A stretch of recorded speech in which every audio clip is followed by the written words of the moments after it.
C'était une journée ordinaire au collège Toledo Central quand tout bascula pour Nia Forrester. La fille silencieuse du dernier rang, toujours avec son vieil étui à violon entre les genoux, devint la cible inattendue d'une cruelle plaisanterie. Le professeur d'EPS, M. Buckley, annonçait le spectacle annuel de talent avec son ton désinvolte habituel. « Allez les jeunes, chanteurs, danseurs, magiciens, montrez-nous ce que vous savez faire. » C'est alors que la prof de maths, Madame Dorsey, désigna Nia avec un sourire narquois. « Et notre violoniste ici, tu trimbales ce violon toute l'année. Tu ne vas pas nous montrer de quoi il est capable ?» La classe explosa de rire. Certains élèves imitèrent même des chats grattant un violon. Nia sentit le sang lui monter aux joues, mais garda une expression impassible. Ses doigts serrèrent l'étui avec force. Il ne savait pas. Ils ignoraient les heures de répétition dans l'appartement exigu, les nuits à jouer jusqu'à l'engourdissement des doigts, les coups dans le mur des voisins. Ils ne savaient pas que ce violon était tout ce qu'elle avait. « Je participerai », déclara Nia d'une voix ferme en remplissant le formulaire sans hésiter. Le silence fut instantané. Même M. Buckley parut surpris. Madame Dorsey rit, mais son sourire était maintenant gêné. Elle s'attendait clairement à ce que Nia recule, pas qu'elle relève le défi. Dans les couloirs après le cours, les chuchotements continuaient. « T'as vu? Forrester va s'humilier sur scène », murmurèrent certains. Nia entendait tout, mais avançait, l'étui à violon serré contre sa poitrine comme un bouclier. Elle avait une semaine pour préparer sa prestation, une semaine pour prouver qu'ils avaient tous tort sur son compte. L'appartement 3C de l'immeuble de la rue Collingwood était petit, mais pour Nia, c'était le seul endroit où elle pouvait être vraiment elle-même. Dès que la porte se refermait, derrière elle, l'étui à violon s'ouvrait avant même qu'elle ne retire son manteau. Pas le temps pour le goûter ou se reposer, seulement la musique.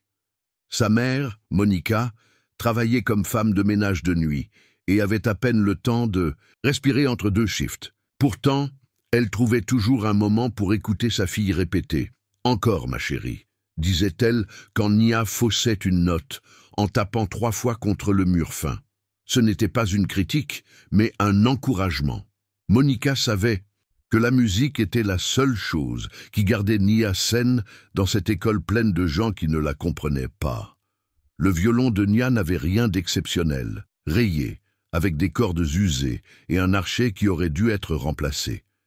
Mais, entre ses mains, l'instrument prenait vie. Elle répétait un morceau original, quelque chose qu'elle composait petit à petit, plein d'émotions qu'elle n'arrivait jamais à exprimer avec des mots. C'était triste et beau, à la fois, comme la vie qu'il menait. Son petit frère, Miles, 6 ans, était son public le plus fidèle. « Pourquoi ta musique sonne comme quand maman pleure ?» demanda-t-il un jour avec l'innocence typique des enfants. Nia sourit amèrement. « Parce que parfois la vie est comme ça, Miles, heureuse et triste en même temps. » Pendant ce temps, au collège, les paris continuaient. Certains pensaient qu'elle abandonnerait, d'autres qu'elle se ridiculiserait. Seul Malik, un garçon discret, qui jouait du piano, semblait croire en elle. « Tu vas jouer quelque chose d'original ?» demanda-t-il un jour. Nia se contenta de hocher la tête. Original était la seule façon, comme ça personne ne pourrait la comparer à quoi que ce soit. La semaine précédant le spectacle fut un tourbillon d'émotions pour Nia. Chaque matin, elle se réveillait avec cette boule d'anxiété au ventre, mais aussi une détermination farouche. Ses doigts travaillaient sans relâche, répétant inlassablement les mêmes passages jusqu'à ce qu'ils soient parfaits. Dans la salle de musique vide, pendant les pauses déjeuner, Nia s'entraînait jusqu'à ce que ses doigts la brûlent. Le morceau qu'elle avait composé, une mélodie puissante, mêlant classique et blues, commençait doucement, comme une question timide, avant d'exploser en une tempête d'émotions. C'était sa vie mise en musique, les moqueries, la solitude, mais aussi l'espoir têtu qui ne voulait pas mourir. M. Buckley, passant dans le couloir, s'arrêta un jour pour écouter à travers la porte entr'ouverte. Son expression moqueuse s'était transformée en une curiosité sincère. Il repartit sans un mot, Mais quelque chose avait changé dans son regard. Les élèves, eux, continuaient leurs commentaires. « Elle va nous sortir un frère Jacques au violon », ricanait un garçon de sa classe. Les paris allaient de bon train, qui allait se tromper, qui allait abandonner. Seul Malik vint lui parler sérieusement. « Ce que tu joues, c'est différent. Ils ne s'y attendent pas. » Nia hocha simplement la tête, trop concentrée sur sa musique pour répondre. Chez elle, Monica regardait sa fille répéter avec un mélange de fierté et d'inquiétude. « Tu n'as pas besoin de leur prouver quoi que ce soit, tu sais, » dit-elle. Un soir, en massant les épaules tendues de Nia. « Je ne le fais pas pour eux, maman, » répondit Nia en ajustant une corde de son violon. « Je le fais pour moi. » La veille du spectacle, Nia ne put dormir. Assise sur son lit, elle passait ses doigts sur les cordes sans les faire vibrer, visualisant chaque note, chaque mouvement. Miles, à moitié endormi, murmura « Tu vas gagner ?» Nia sourit dans l'obscurité. « Je vais juste leur montrer qui je suis vraiment. » Le matin du grand jour, Nia se prépara en silence. Elle prit soin de son violon comme un guerrier prépare son épée. Peu importait ce qu'ils attendaient d'elle. Elle allait leur donner ce qu'ils méritaient, la vérité en musique. Le jour J arriva avec une tension palpable dans l'air. Le gymnase avait été transformé en salle de spectacle. Des chaises pliantes alignées, une scène sommaire éclairée par des projecteurs vacillants. Nia attendait dans les coulisses, son violon serré contre elle comme un bouclier. Dans le public, les murmures allaient bon train. Elle va vraiment le faire? Je parie qu'elle va se figer comme une statue. Madame Dorsey, assise au premier rang, arborait ce sourire suffisant qui donnait envie à Nia de jouer encore plus fort. Quand l'animateur annonça son nom, un silence sceptique accueillit Nia alors qu'elle marchait vers le centre de la scène. Elle ne s'était pas habillée différemment, même jean usé, même t-shirt simple. Seul son violon brillait sous les lumières, poli par des années de caresses. Le premier contact de l'archet sur les cordes fut comme une étincelle dans de l'essence. La note trembla, fragile, puis s'affermit. Ce n'était pas du classique académique, ce n'était pas du pop non plus. C'était quelque chose de brut, de viscéral, le son d'une âme qui se déchire et se recompose en direct. Peu à peu, la mélodie s'enflamma, passant d'une plainte douce à un véritable cri musical. Les doigts de Nia volaient sur le manche. Son archet dansait avec une précision féroce. Dans le public, les sourires moqueurs s'effaçaient un à un. M. Buckley avait laissé tomber son téléphone. Madame Dorsey serrait son programme si fort que le papier se froissait. Quand Nia atteignit le crescendo, certains élèves avaient les yeux humides sans savoir pourquoi. Ce n'était pas juste de la musique, c'était toute la colère, la tristesse et l'espoir de Nia qui se déversait dans la salle. Son corps se balançait avec la mélodie, complètement absorbé par son art. La dernière note s'éteignit dans un silence électrique. Puis, comme un seul homme, le public se leva. Pas seulement des applaudissements polis, une véritable ovation. Même ceux qui avaient ri d'elle frappaient maintenant des mains à lui faire mal. Nia ne sourit pas. Elle s'inclina simplement, le cœur battant si fort qu'elle craignait qu'on l'entende.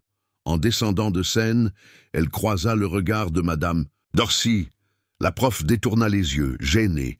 Nia comprit alors qu'elle n'aurait plus jamais à prouver quoi que ce soit. Le lendemain du spectacle, l'école semblait différente à Nia. Les regards, qui autrefois glissaient sur elle comme si elle était invisible, s'attardaient maintenant avec une curiosité nouvelle. Dans les couloirs, des élèves qu'elle ne connaissait, même pas de vue, lui faisaient des signes de tête approbateurs. Buckley l'arrêta devant la cafétéria. « Eh bien, Forrester, commença-t-il en se grattant la nuque, visiblement mal à l'aise. Je ne savais pas. » Nia le regarda droit dans les yeux, sans colère, simplement avec une tranquille assurance. « Maintenant, vous savez, » répondit-elle, doucement avant de poursuivre son chemin.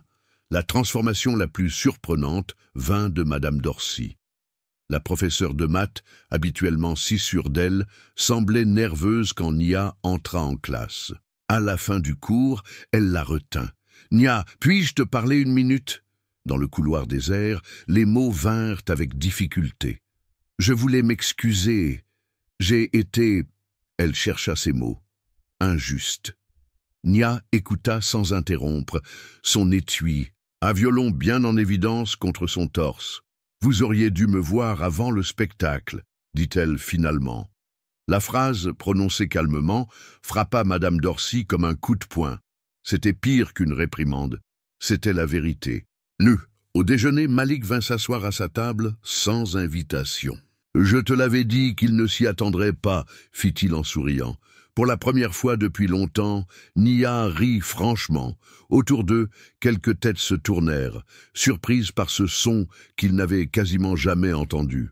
Rentrant chez elle ce soir-là, Nia trouva sa mère en train de préparer un gâteau spécial. « Tu mérites une fête », déclara Monica en essuyant une larme furtive. Même Miles semblait impressionné, regardant sa grande sœur avec des yeux ronces. « Tout le monde à l'école dit que t'es une star maintenant. » Nia secoua la tête en souriant. Elle n'était pas devenue une star, elle était simplement devenue visible, et c'était suffisant. Ce soir-là, elle joua encore du violon, mais cette fois, ce n'était pas pour prouver quoi que ce soit. C'était juste pour le plaisir, pour elle-même. La musique était différente, plus légère, comme si un poids énorme avait été soulevé. Quand elle se coucha, épuisée mais apaisée, Nia réalisa que quelque chose avait fondamentalement changé. Pas dans l'école, pas dans les autres. En elle. Elle avait toujours été capable de cela. Maintenant, elle le savait. Les semaines suivantes apportèrent des changements subtils, mais profonds. Nia ne devint pas soudainement la reine de l'école. Elle restait cette fille tranquille du fond de la classe. Mais maintenant, quand elle passait dans les couloirs avec son étui à violon, les regards étaient différents. Respectueux, curieux, parfois même admiratifs. Le plus beau changement vint des plus jeunes élèves. Une fillette de 6e osa. Un jour l'abordait. « J'ai commencé le violon grâce à toi. » Nia, surprise, lui offrit ses premiers conseils. Bientôt, une petite cohorte de musiciens en herbe la saluait chaque matin. Madame Dorcy, contre toute attente, devint son plus fervent soutien. Elle proposa même de créer un club de musique. « Tu pourrais partager ton talent, Nia, pas pour les autres, mais pour toi. » La proposition surprit Nia autant que quiconque. Elle accepta à une condition, que ce soit ouvert à tous, même à ceux qui n'avaient jamais touché un instrument. Chez elle, la routine changea aussi. Monica avait accroché l'affiche du spectacle au mur du salon. « Ma fille, la star », disait-elle avec fierté. Miles, lui, demandait chaque soir un petit concert avant le coucher. « Joue celle qui fait pleurer maman », insistait-il avec son innocence. D'enfant. Un après-midi, Malik lui proposa de jouer ensemble. Leur première répétition fut hésitante, mais au fur et à mesure que le piano et le violon se répondaient, quelque chose de magique se produisit. Ils décidèrent de former un duo pour le spectacle de fin d'année. Le jour de leur prestation, Nia monta sur scène sans tremblement. Quand elle commença à jouer, ce ne fut pas avec la rage du premier spectacle, mais avec une assurance tranquille. La salle l'écouta, captivée. Cette fois, elle permit même à un petit sourire d'éclairer son visage concentré. En descendant de scène, elle croisa le regard de M. Buckley. L'ancienne moquerie avait laissé place à un respect sincère. « Tu as fait du chemin, Forrester », admit-il. Nia hocha simplement la tête. Elle n'avait plus besoin de leur approbation, mais c'était bon de la voir. Ce soir-là, en rangeant son précieux violon, Nia réalisa que la musique lui avait donné bien plus qu'une victoire sur les moqueries. Elle lui avait offert sa voix, et maintenant qu'elle l'avait trouvée, elle était déterminée à ne plus jamais la laisser se taire.